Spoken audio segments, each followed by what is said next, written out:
Pemirsa, kita kembali lagi ke Ngopi Sejam, ngobrol pintar seputar ekonomi Jambi bersama Pak Bayu Martanto dan Pak Wahyudin.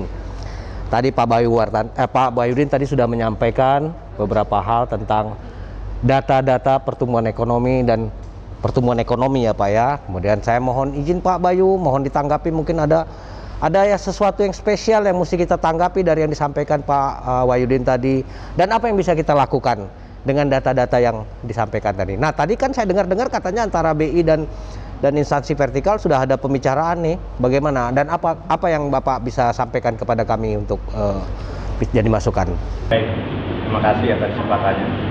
Jadi terkait data yang disampaikan, kita tetap masih optimis ya, karena walaupun kontraksi 1,72% di bulan 2, namun masih lebih baik dibandingkan daerah Sumatera lainnya yang ada yang lebih tinggi ya, karena tadi posisinya kita kontraksinya rendah ya, nomor 2 rendah. Kemudian dibandingkan kontraksi angka nasional ya lebih tinggi lagi, angka kontraksi nasional 5,32% kan. Terus kontraksi terjadi juga nggak hanya di kita di Indonesia, tapi juga di negara lain. Sebagaimana terjadi di Amerika, Tiongkok, Korea Selatan, kemudian di beberapa negara Eropa. Jadi tone-nya adalah kita harus optimis, mencari peluang bagaimana. Nah, PR berikutnya adalah nanti di bulan 3, jangan sampai kita terlena. Bisnis as usual, nggak ada sense of crisis, nggak ada sinergi, nggak ada kerjasama satu dengan yang lainnya. Atau yang paling utama adalah eksekusi dulu program yang apa kita punya, kita selesaikan. Itu yang sense of crisisnya harus kita bangun. Terus juga nggak mementingkan mana nih programnya kita atau programnya dari pemerintah pusat, ya itu yang harus kita inginkan. Itu tadi salah satu kesepakatan yang nanti saya berdalam lagi ya. Tapi globalnya adalah ya jadi kalau lihat per sektornya tadi kan masih ada peluang ya, karena tadi pertanian khususnya perkebunan ya, dan kalau sektor unggulannya perkebunan, khusus lagi komoditasnya adalah kelapa sawit. Kelapa sawit kita masih bagus karena betul harga juga yang masih bagus, justru juga terjadi tren yang meningkat ya dibanding triwulan sebelumnya. Ini salah satu kesempatan mendorong perekonomian, dan ini nanti kita bawa juga agar terjaga di triwulan berikutnya gitu. Nah, ini komoditas yang perlu kita perhatikan. Satu lagi komoditas utama kita adalah karet, namun nasibnya tidak sama dengan kelapa sawit ya. Jadi ini upaya yang perlu kita terus kita dorong dan kita perbaikan ya, karena kalau kita lihat di negara tetangga itu mereka berhasil mengangkat harga karet petani ya, itu dengan harga yang lebih bagus dari kita. Kenapa bisa seperti itu ya? Ini yang harus kita taruh. Dan bahkan mereka juga, walaupun harganya lebih bagus dari kita, mereka masih ada program khusus untuk petani karet ini. Ada insentif khusus. Tadi malam saya baca ada insentif khusus. Sebelumnya kan kita sudah diskusi ya di level provinsi bagaimana menolong petani karet yang harganya kurang bagus ini. Upayanya kita harus terus dilanjutkan juga gitu. Karena termasuk salah satu yang terdampak, dan tidak hanya pas pandemi, sebelum pandemi pun sudah mengalami penurunan. Tapi saya tertarik tadi Pak Bayu menyampaikan harga sawit meningkat, harga karet stagnan.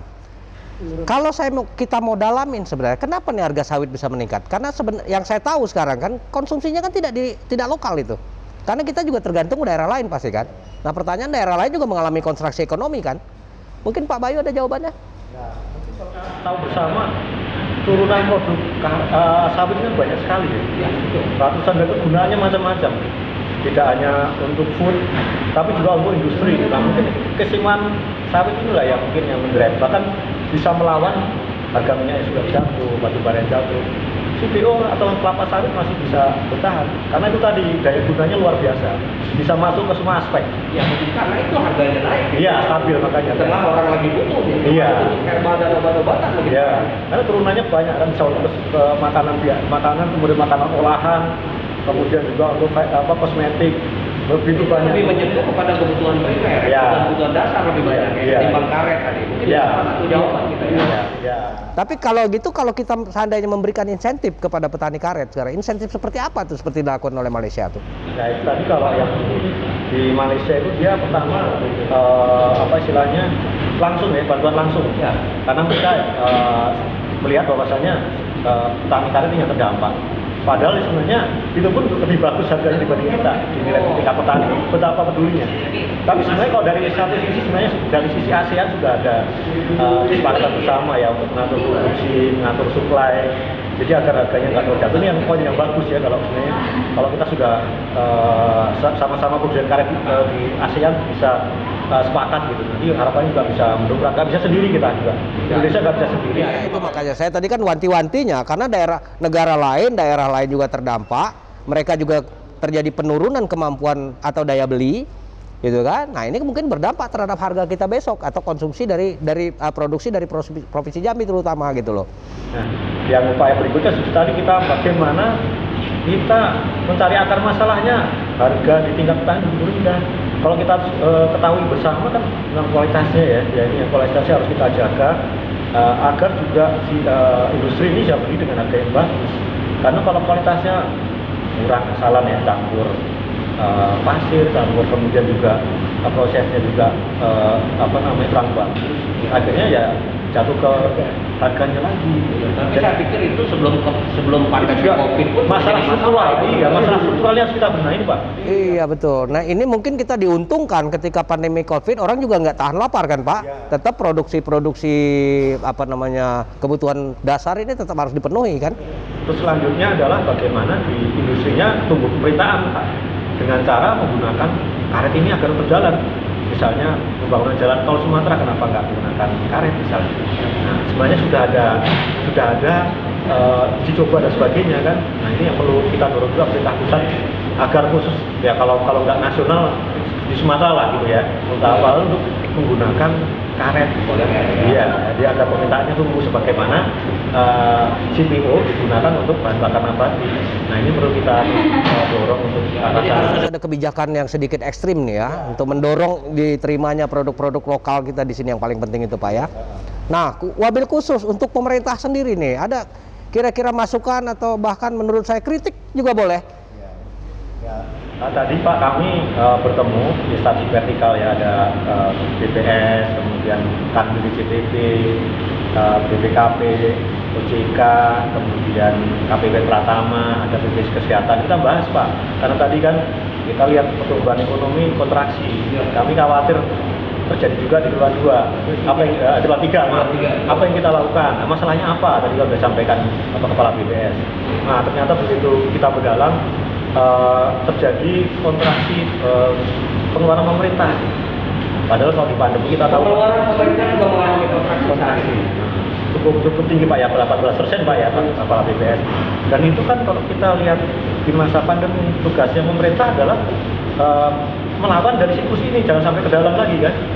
Ya counter cyclical nah itu bahasa kerennya itu. Ya melalui pengeluaran pemerintah itu satu-satunya jalan Pak, karena itu salah satu obat. Iya, ya termasuk program pemulihan ekonomi, baik yang untuk sektor keuangan maupun non keuangan, kemudian untuk sektor kesehatan dan bantuan sosial yang sebenarnya kalau anggarannya sudah disiapkan oleh pemerintah pusat semua. Iya, dan kita juga sebenarnya sudah memasukkan anggaran itu untuk 3 bulan ke depan juga sudah siap sebenarnya. Cuman memang dulu tidak bermimpi untuk melaksanakan itu. Kenapa? Kalau bisa COVID-nya jangan terlalu lama gitu dampaknya. Nah, mungkin ini proses belajar bersama Pak. Jadi mungkin dengan triwulan 2 yang kita lihat angkanya ini, kita saling melihat diri kita masing-masing masalahnya di mana. Nah mudah-mudahan ini jangan terlalu lama karena yang awal saya singgung kan krisisnya tadi kan, dan kita nggak lihat oh ini ya program saya nih, oh itu programnya titipan. Nah, tapi kalau kita all out untuk Jambi lah awalnya, itu Jambi kan otomatis juga nasional juga gitu kan. Iya. Jadi kita cukup beruntung Pak karena sampai dengan bulan Agustus ini masih ada hujan gitu kan. Kalau enggak kita udah menghadapi satu lagi bencana di depan mata kita yang tiap tahun terjadi karhutlah gitu kan. Nah alhamdulillah mudah-mudahan jangan ya Pak ya. Nah Pak Wahyudin, saya kembali lagi Pak Wahyudin nih ceritanya Pak Wahyudin. Kira-kira nih, tadi Pak Bayu sudah menyampaikan, ini ancar-ancar ini di triwulan ketiga ini, kalau kita tidak menjaga momentum ini dengan baik sekarang, kemungkinan akan turun lagi. Nah trennya sendiri gimana Pak sekarang Pak? Dan kira-kira harapan Bapak mana yang harus kita dorong ditingkatkan ini? Yang paling mungkin dari data yang Bapak punya tentu. Baik, kalau kita lihat dari, yang pertama dari sisi lapangan usaha dulu Pak. Dari sisi lapangan usaha itu ada paling tidak ada 4 sektor yang harus kita bisa genjot untuk pertumbuhannya. Karena 4 sektor ini sekitar 65 sampai 70% menguasai ekonomi kita. Gitu. Jadi sumber dari ekonomi kita dari 4 sektor ini sebenarnya. Itu yang pertama sektor pertanian. Oke. Yang kedua sektor perdagangan, Pak. Berapa persen sekarang kontribusi sektor pertanian? Pertanian sekitar 30 sampai 31%. 30-31%. Ya.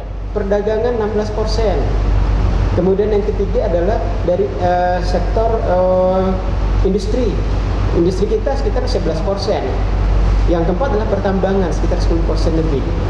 Jadi dari 4 sektor ini sudah mencakup sekitar 65 sampai 70% dari ekonomi kita. Jadi sumber PDRB kita itu berasal dari 4 sektor ini. Tapi 3 dari 4 sektor ini sekarang terpuruk sekali nih kan? 2 dari 4 sektor. Oh, 2 dari 4 sektor. Turun. Nah, sektor pertanian tumbuh 1,05%. Sektor industri yang juga sekarang ini sebenarnya tumbuh tapi kecil, 0,30%. Kemudian yang sektor yang kedua yang besar tadi perdagangan itu justru turun 2, sekian persen, dan juga sektor pertambangan sekitar 2, lebih persen juga. Keempat sektor ini kalau kita bisa di triwulan berikutnya ini, ketiga ini kita bisa menjadikan positif, itu pengaruhnya 70%, 65 sampai 70%. Oke, masih ada harapan nih ceritanya ya Pak. Tapi dari tren sendiri, Bapak kan lihat triwulan 1, triwulan 2. Kemudian data-data triwulan 3 kan sudah ada yang masuk nih kurang lebih nih. Kalau kita melihat dari sisi triwulan 1 kita masih positif, Pak. Itu 1,87% ya pertumbuhan ekonomi kita. Kemudian triwulan kedua turun ini menjadi 1,72%, artinya mengalami kontraksi. Triwulan 3 harapan kita kan harus positif nih. Ya, pertama kita melihat dari perkembangan yang ada sekarang, perdagangan sudah mulai sedikit membaik. Industri juga nanti akan ditopang oleh industri yang dari dari CPO, itu juga harus bisa meningkat. Apalagi nanti industri karet juga bisa mengalami peningkatan, itu juga akan bisa bertambah lagi gitu. Kemudian yang kedua, transportasi, Pak. Transportasi kan sekarang sudah mulai berkembang nih. Ya, karena tadinya khususnya transportasi udara selama triwulan kedua itu mengalami kontraksi yang cukup tinggi, 88,1%, Pak. Karena hampir 0 kemarin ya.